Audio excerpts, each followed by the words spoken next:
பாமகவை பொறுத்தவரையில் நான் முதலிலேயே இந்த தேர்தல் ஆரம்பிக்கும் போதே சொன்னேன், இதுதான் அவர்கள் சந்திக்கின்ற பழைய கடைசி தேர்தல் என்று. ஏனென்றால் அவர்கள் கூட சேர்ந்திருக்கின்றவர்கள் மிகவும் மோசமானவர்கள், வன்முறையிலே நம்பிக்கை கொண்டவர்கள். அது மட்டுமல்ல, ராமதாஸை பொறுத்தவரையில் நாங்கள் இனிமேல் மரம் வெட்ட மாட்டோம் என்று சொன்னால்தான் தமிழ்நாட்டில் டெபாசிட்டே வாங்க முடியும். பெரியார் பேரன் EVKS இளங்கோவன் மேலே பேசுகிற பேச்சு பார்த்தீங்களா?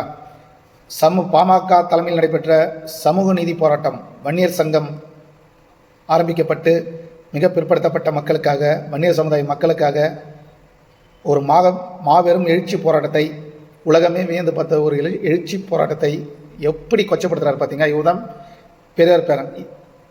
சமூக நீதி போராட்டத்தினால்தான் எம்பிசி என்கின்ற கேட்டகரி நமக்கு கிடைத்தது. சும்மா நமக்கு எம்பிசிலாம் தூக்கி கொடுக்கல. மிகவும் பிற்படுத்தப்பட்ட வகுப்பினர், மோஸ்ட் பேக்வர்டு கிளாஸ், வன்னியர் சமுதாய மக்களுக்கு இதன் மூலமாக நாம் சலுகைகளை பெறுகிறோம் என்றால் 21 வன்னியர்களின் உயிர் தியாகத்தின் அடிப்படையில் தான் நமக்கு கொடுத்தார்கள். சும்மா தூக்கி கலைஞர் தூக்கி கொடுத்த தியாகத்தின் மூலமாக தான் நம்ம சமுதாயம் நல்லா இருக்கணும், நம்ம எதிர்கால சந்ததிகள் நல்லா இருக்கணும்னு சொல்லிட்டு 21 வன்னியர்கள் உயிர் பலி கொடுத்து தான் பெற்றோம் மிகவும் பிற்படுத்தப்பட்ட வகுப்பினர் என்ற இடஒதுக்கீடு. நம்ம வன்னியர் நாம மட்டும்தான் போராடணும், மற்ற எந்த சமுதாயமும் இதுக்காக போராடல, உயிர் தியாகமும் செய்யலை. ஆனாலும் நூற்றுக்கணக்கான சாதியை இணைத்து கலைஞர் அவர்கள் எம்பிசி என்று கொடுத்து விட்டார். இது ஒன்று. இதை மிக கேவலமாக, கொச்சையாக ஒரு தமிழகத்தின் மிகப்பெரிய முதன்மையான சமுதாயத்தை இழிவுபடுத்தியிருக்கிறார் பெரியார் பேரன். சும்மா ஜால்ரா போட்டுக்கிட்டு 10 சீட்டு எம்பியும் 30 சீட்டு எம்எல்ஏ வாங்கிறதுக்கு என்ன தகுதி இருக்குது உங்களுக்கு? பாமக இதுக்கப்புறம் தேர்தல் முடிஞ்சுதுன்னு சொல்கிறீங்க. இந்த 10 வருஷத்தில் உங்கள் வரலாறு எடுத்து பார்த்தீங்கன்னா, எந்த ஆளுங்கட்சிக்கு எதிராக என்ன போராட்டம், எந்த ஆர்ப்பாட்டம், மக்களுக்காக போராடுறீங்க? ஒரே ஒரு போராட்டம் எனக்கு தெரிஞ்சு. அது என்ன போராட்டம்னா, ராகுல் காந்தி எம்பி பதவி இழப்புன்றதால் உயர்நீதிமன்றத்தால் பதவி இழக்கும்போது 4 பேர் ரயில்வே தண்டவாளத்தில் முன்னாள் காங்கிரஸ் தலைவர் KS அழகிரி தலைமையில் நடக்குது. ஒன்றும் பெரிய போராட்டம்லாம் கிடையாது. 4 பேர் நின்று கொடியை பிடிச்சின்னு ஒரு கோஷம் போகிறீங்க. இதான் உங்கள் போராட்டம். நீங்கள் சமூக நீதி பற்றி பேசுகிறீங்க, பாமக பற்றி பேசுகிறீங்க. எந்த ஆர்ப்பாட்டம் பண்ண மாட்டீங்க, எந்த போராட்டமும் பண்ண மாட்டீங்க. திமுகவுக்கு ஜால்ரா போட்டுட்டு 10 MP சீட்டு 30 MLA சீட்டு வாங்கி ஜெயிச்சிடுவீங்க. இதுதான் உங்களுக்கு.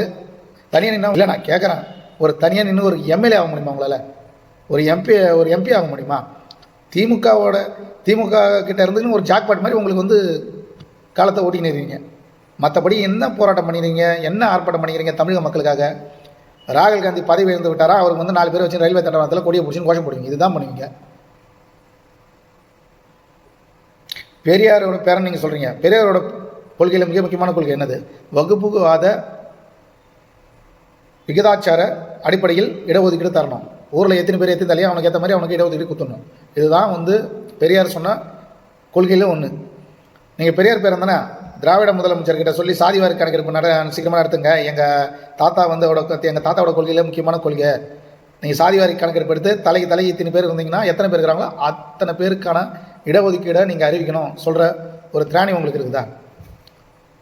நீங்கள் பாமகவை பற்றி ஒரு சமூக நீதிக்காக இன்றளவும் குரல் கொடுத்து கொண்டு இருக்கிற ஒரு கட்சிக்கு எதிராக நீங்கள் கொச்சா பேசுகிறீங்க. உங்களெலாம் வரலாறு மன்னிக்காது. ஒரு MLA ஜெயிச்சிட்டிங்க, தமிழகத்தின் மிக மூத்த தலைவர் நீங்கள். ஆனால் எந்த கட்சி எப்படி பேசணும், ஒரு கொஞ்சம் கூட ஒரு என்ன சொல்லுது, சிந்தனை இல்லாமல் பேசுகிறீங்க.